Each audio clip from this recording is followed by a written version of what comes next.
In this video, we're going to discuss the English language requirement as it relates to UK spouse and partner visas. As an OISC-regulated UK immigration law firm that has helped more than 3,000 partners with their UK partner visa applications, we're very well placed to discuss this. Firstly, if the applicant is aged 65 or over when the application is submitted, the English language requirement will automatically be met. Secondly, if the applicant has a majority English-speaking nationality, the English language requirement will also automatically be met. The majority English-speaking nationalities are listed here. The only thing that you'll have to do if the applicant has one of these nationalities is to submit their passport that shows this. Thirdly, if the applicant already has an academic bachelor's, master's or PhD awarded in the UK, the degree certificate can be submitted to satisfy the English language requirement, as long as the certificate shows 1. The applicant's name, 2. The title and date of the award, and 3. The name of the awarding institution. The fourth way to satisfy the English language requirement is to have an English-taught academic bachelor's, master's or PhD that was awarded outside the UK. Academic qualifications awarded outside the UK, unlike qualifications awarded from inside the UK, must be accompanied by documentation from ECTIS, which was previously known as UK NARIC. The documentation required from ECTIS depends on the country in which the qualification was awarded. If the qualification was awarded in one of the countries listed here, you will only need to obtain ECTIS documentation confirming that the qualification meets or exceeds the recognised standards of a bachelor's, master's or PhD in the UK. There's no need to acquire documentation from ECTIS stating that the qualification was taught or researched in English at or above the necessary level, as it will be assumed that this requirement has been met. The required documentation will change if the qualification was not awarded in one of these countries. In such a case, you must provide 1. Documentation from ECTIS which confirms that the qualification meets or exceeds the recognised standards of a bachelor's, master's or PhD in the UK, and 2. Documentation from ECTIS which confirms the degree was taught or researched in English at or above the required English language level, which is A1 for the first partner visa application and A2 for the partner visa extension after at least 30 months in the UK. The fifth way to satisfy the spouse visa English language requirement is to pass a secure English language test, which is otherwise known as a SELT. The first thing that must be stressed is that any English language test will not suffice. Rather, the English language test must be a secure English language test. Secure English language tests were introduced several years back as a response to dodgy English language test centres selling English language tests without testing the applicant's English language ability. So, secure English language tests, or SELTs, are essentially English language tests that are approved by the Home Office and are taken at Home Office approved English language test centres. This is the list of the current secure English language tests. The IELTS Life Skills test is very commonly relied on and is the one that we most commonly recommend.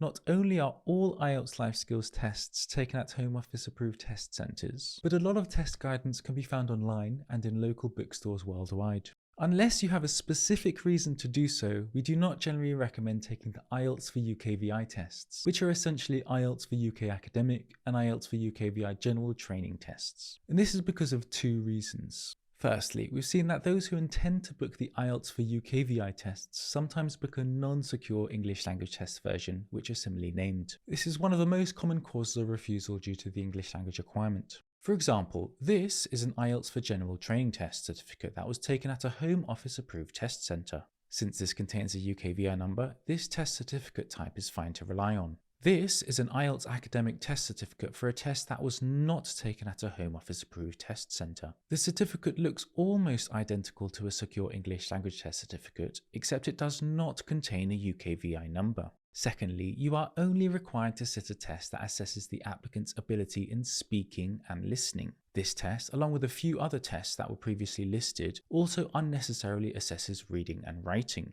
So in this list here, you can see tests ranging from A1 being the lowest level to C2 being the highest level. If the applicant is applying for their first spouse visa, a minimum level of A1 will be required. This is the case even if the first spouse visa application is being made from inside the UK. If the applicant is applying to extend their first spouse visa after 30 months in the UK, then a minimum level of A2 will be required. To save money and time, if the applicant's English language ability is good enough, you may decide to arrange an A2 or B1 secure English language test for the first partner visa application and then reuse this in subsequent applications. If an applicant sits an A2 test for their first spouse visa application, they can normally rely on this test for their first UK spouse visa application and their spouse visa extension application. If an applicant sits a B1 level test for their first spouse visa application, they can normally rely on this test for their first spouse visa application, their spouse visa extension application, the indefinite leave to remain application, and the British naturalisation application if the applicant chooses to apply for that.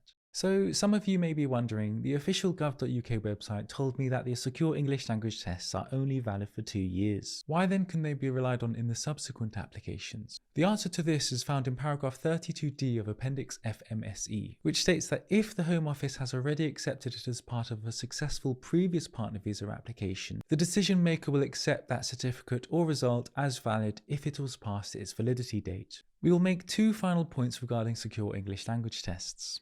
Firstly, YouTube is a great resource to help identify whether the applicant should be able to pass the A1, A2 or B1 tests in speaking and listening. Since the secure English language tests typically cost between £150 to £200 per test attempt, passing it the first time will save you money and time.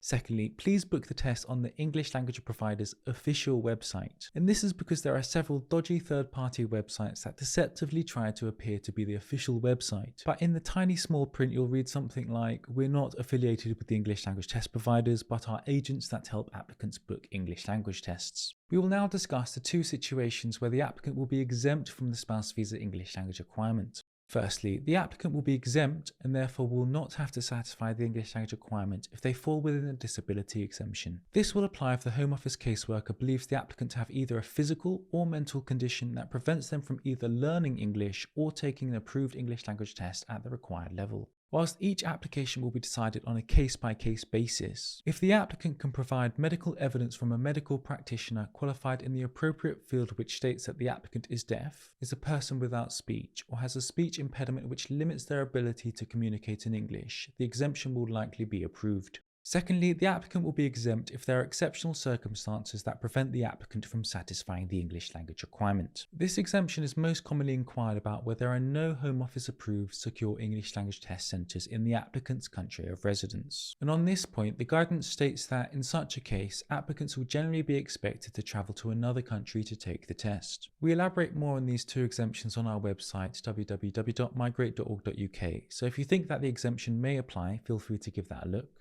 The English language requirement is one of the many mandatory requirements that you must meet when you apply for a UK spouse visa. For a detailed account of all of the spouse visa requirements, you can watch our incredibly in-depth UK spouse visa requirements video by clicking the video here. Also, if you found this video helpful, feel free to let us know in the YouTube comments by liking the video and by subscribing.